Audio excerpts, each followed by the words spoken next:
Pues lo que sucede es que es una iniciativa de reforma constitucional que tuvo una enorme participación social.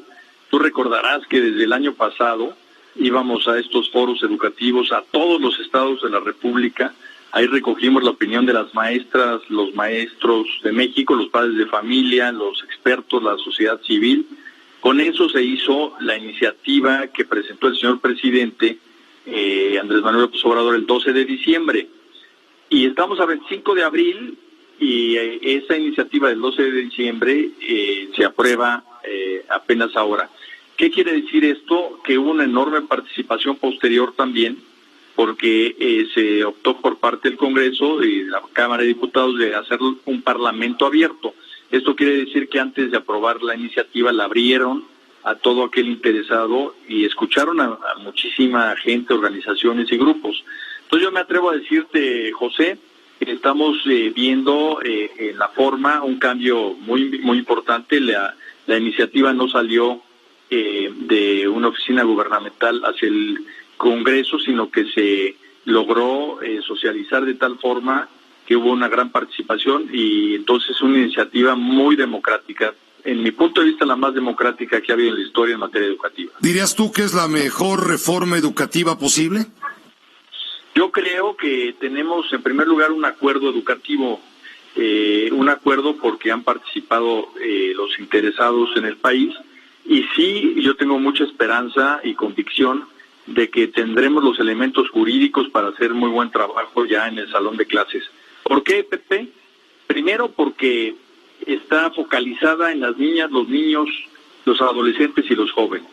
Está en el artículo 3 explícitamente este mandato, y es la primera vez que en la historia de la educación a quien se le dice que es el centro de la educación es a los niños. Parece una obviedad, pero nunca había sido así, y tenemos que trabajar con esa visión.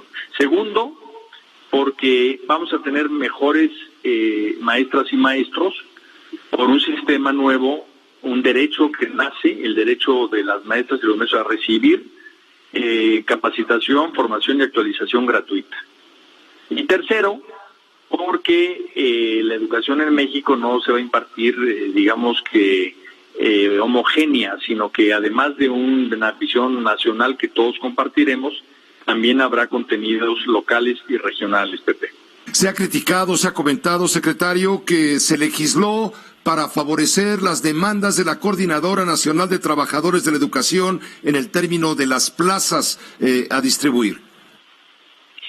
El presidente de la República ha dicho ya en muchas ocasiones que las plazas y la nómina corresponden al Estado mexicano a través de la Secretaría de Educación Pública, quien las va a manejar. Y esto es algo muy importante porque queremos transparentar la asignación de las plazas en un mecanismo que nos permita precisamente que la sociedad sepa cómo se están otorgando, a quién y por qué.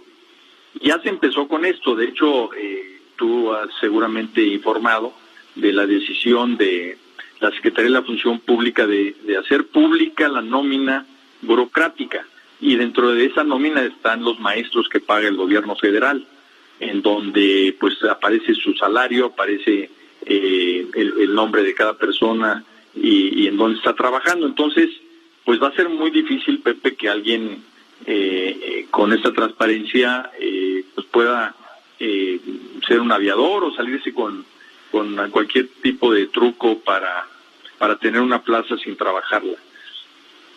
¿Cómo quedan entonces los derechos laborales de los profesores? Ahora se van a regir por el apartado B del artículo 123. Siempre se han regido así, incluso en la reforma educativa previa hay pues incluso por parte de la Suprema Corte de Justicia jurisprudencia de que después de la aplicación del artículo 3, lo que rige las relaciones laborales es el 123B, y en esos términos está. ¿Cómo va a ser el proceso de selección? Porque ya no va a haber lo que criticaba la reforma del expresidente Peña, las llamadas evaluaciones punitivas. Eso es lo que va a quedar en la ley secundaria. y es lo que el señor presidente nos ha pedido, que sea un mecanismo transparente.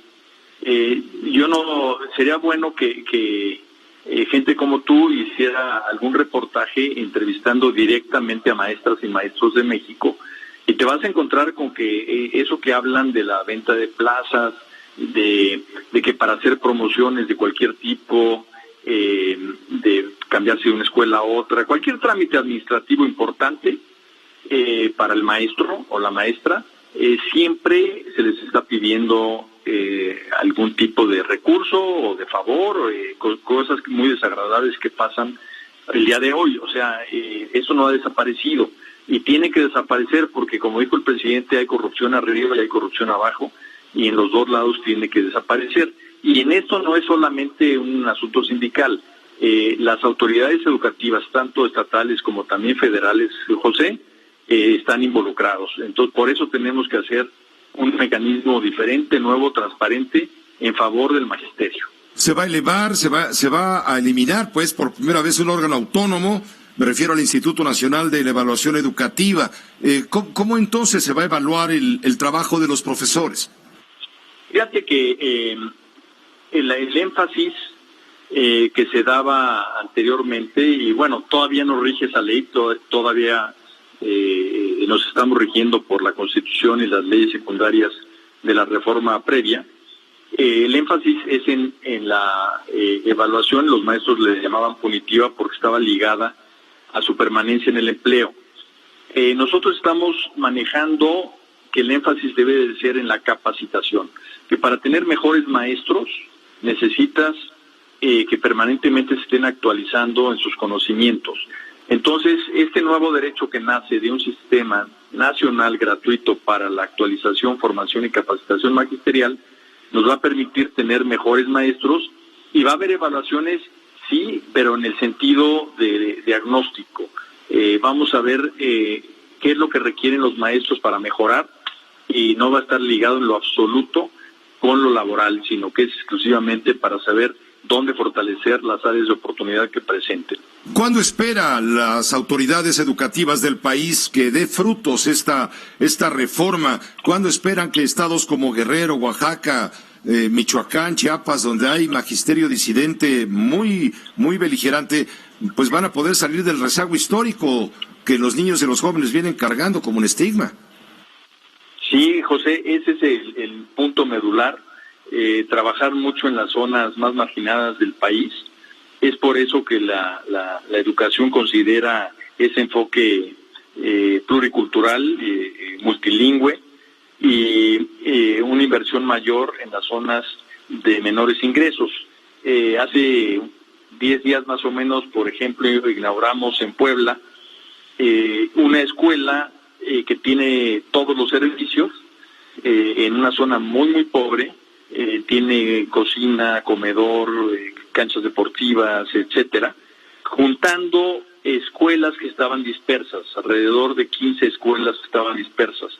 Entonces, uno de los proyectos que tenemos, a esto se le llama centros integradores, es poder invertir más recursos en un punto que pueda jalar, por decirlo así, a escuelas multigrado que están dispersas, para ofrecerles mucho más en este lugar, ofrecerles internet, ofrecerles muchas ventajas para que puedan tener mayor calidad y mayor excelencia en su preparación. Es un proceso, José, que cualquier persona que te diga que puede ser visto inmediatamente, pues es difícil, porque estamos hablando que en México hay 270,000 escuelas.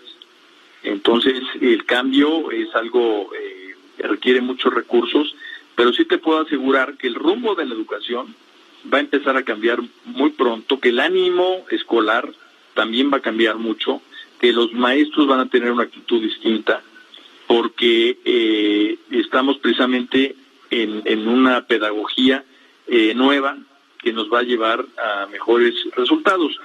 Yo creo que va a ser esto notorio en un par de años, o sea que vamos avanzando. Ahora, que esto se refleje en las pruebas de PISA, pues está complicado, porque, por ejemplo, Portugal, que se ha puesto de moda ahorita porque ha tenido muy buenos resultados, tardó 20 años. Entonces, una de las cosas importantes que el señor presidente ha dicho y que creemos que es la base de todo, es que en vez de imponer las cosas en educación, se hagan por acuerdo para que haya continuidad. Yo creo que si podemos tener continuidad de 6, 12, 18 años en materia educativa, entonces sí vamos a ver un cambio realmente muy, muy importante en el país. En pocas palabras, secretario Esteban Moctezuma, la apuesta del gobierno federal es por una educación inclusiva, que reconozca desde luego diferencias, que se actúe con base en una actitud democrática, quiero entender. Exactamente, es tal y como lo has dicho.